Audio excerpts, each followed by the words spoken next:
Yes, now see the next question my dear. Next question क्या कह रहा है आपके पास कि the number of S double bond O bonds present in sulphurous acid peroxodisulphuric acid और pyrosulphuric acid respectively. तो सबसे पहले देखते हैं अपन सल्फ्यूरस एसिड। सल्फ्यूरिक पता है आपको, सल्फ्यूरिक एसिड H2SO4 होता है। तो जिसका हायर ऑक्सीडेशन स्टेट होगा उस पे लगता है एक, जिसका लोअर होता है उस पे लगता है एस, अस। तो H2SO4 जो है वो तो होता है सल्फ्यूरिक एसिड, और सल्फ्यूरस यहाँ पे होता है +6 में, और H2SO3 ये होता है +4। लोअर ऑक्सीडेशन स्टेट वाले पे लगता है अस और हायर पे लगता है एक।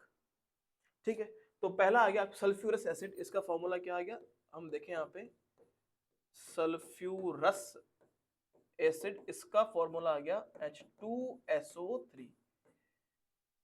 फिर है पर ऑक्सो डाइसल्फ्यूरिक एसिड, ये है पर ऑक्सो डाई सल्फ्यूरिक एसिड। यहां पर अगर हम बात करें पर ऑक्सो डाइसल्फ्यूरिक एसिड की, तो यहां पे क्या आएगा भाई, इसका फॉर्मूला होता है H2S2O8। फिर है पायरो पायरोसल्फ्यूरिक एसिड। इसका मतलब क्या है, दो मॉलिक्यूल अगर सल्फ्यूरिक एसिड के हैं उसमें से एक वाटर मॉलिक्यूल को घटाओ, मतलब सल्फ्यूरिक एसिड के दो मॉलिक्यूल, इसके दो मॉलिक्यूल में से एक H2O मॉलिक्यूल घटाओ, जो आता है वो आता है पायरो।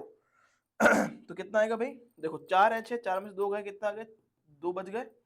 सल्फर 2 है तो 2 सल्फर आ गए। ऑक्सीजन यहाँ पे 8 है, 8 में से एक गया 7, ये बन गया पायरो H2S2O7, ये बन गया पायरो सल्फ्यूरिक एसिड। तो इनके मॉलिक्यूलर फॉर्मूला तो हमें पता होनी चाहिए। ठीक है, पहला स्टेप पार हुआ। उसके बाद हमें देखना है इनके मॉलिक्यूलर स्ट्रक्चर, क्योंकि स्ट्रक्चर को देखने के बाद ही हम मालूम कर पाएंगे ना किसमें एस डबल बॉन्ड ओ कितने हैं। ठीक है, चलो, तो पहला है H2SO3। तो यहां पे अगर हम बात करें, इसका अगर स्ट्रक्चर की बात करें तो ये कैसा होगा, वैसा ही होगा जैसे सल्फ्यूरिक एसिड होता है वैसा ही होगा, बस एक ऑक्सीजन कम कर दो। मतलब मैं इसका डायग्राम में यहां बनाता हूं। ये हो गया एस डबल बॉन्ड ओ, ऐसा ही होता है देखो। तो सल्फ्यूरिक एसिड है, उस तरीके से हमें इसको बनाना है, एस डबल बॉन्ड ओ, ये हो गया OH, और ये हो गया आपके पास OH। ठीक है, अगर सल्फ्यूरिक एसिड होता तो नीचे और एक और आ जाता आपके पास ऑक्सीजन, और कोई फर्क नहीं है। ये हो गया H2SO3। अब इसका अगर मैं स्ट्रक्चर बनाऊं तो देखो, यहां पे सल्फर का ऑक्सीडेशन स्टेट कितना है, यहां पे है 2 + 2x - 16, ये हो गया x = 7। यहां पे जो सल्फर का ऑक्सीडेशन स्टेट है वो उसके मैक्सिमम ऑक्सीडेशन स्टेट से क्या है, ज्यादा है। तो यहाँ पे लिंकेज कैसा आएगा, XOOX लिंकेज आएगा, परऑक्सी लिंकेज आएगा, मतलब यहाँ पे ऐसा आएगा SOOS लिंकेज आएगा, double bond O, double bond, double bond, double bond, यहाँ पे OH और यहाँ पे OH, ये हो गया। इसके अलावा हम यहाँ पे बात करें तो यहाँ पे पायरोसल्फ्यूरिक एसिड में आप देखो सल्फर का ऑक्सीडेशन स्टेट क्या है। यहाँ पर अगर देखेंगे कि सल्फर का ऑक्सीडेशन स्टेट क्या है, तो आप देखो फाइंड कर पाओगे। यहाँ पे ये 2 + 2x - 14, ये हो गया x = 6। ठीक बात है, 6 है।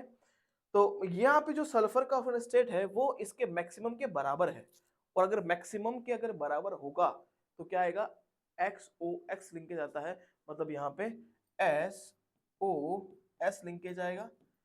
1 2 3 ये 4 5 तो हो गई है, 6 और ये 7, ये बन गए आपके इसके स्ट्रक्चर। ठीक है, सेकेंड स्टेप कंप्लीट हुआ। थर्ड स्टेप क्या लेंगे, अब हम गिनेंगे कि भाई इसमें कितने S S double bond O जो है कितने बॉन्ड यहाँ पे है। तो पहले में अगर देखें तो या तो मुझे एक ही दिखाई दे रहा है, यहाँ पे देखें तो 1 2 3 4 दिखाई दे रहे हैं, और यहाँ पे 1 2 3 और 4 दिखाई दे रहे हैं भाई।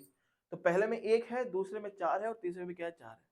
ठीक है, तो ऑप्शन क्या हो गया मेरे पास 144, मतलब option number 4 is correct. 144 option number 4 is absolutely correct answer.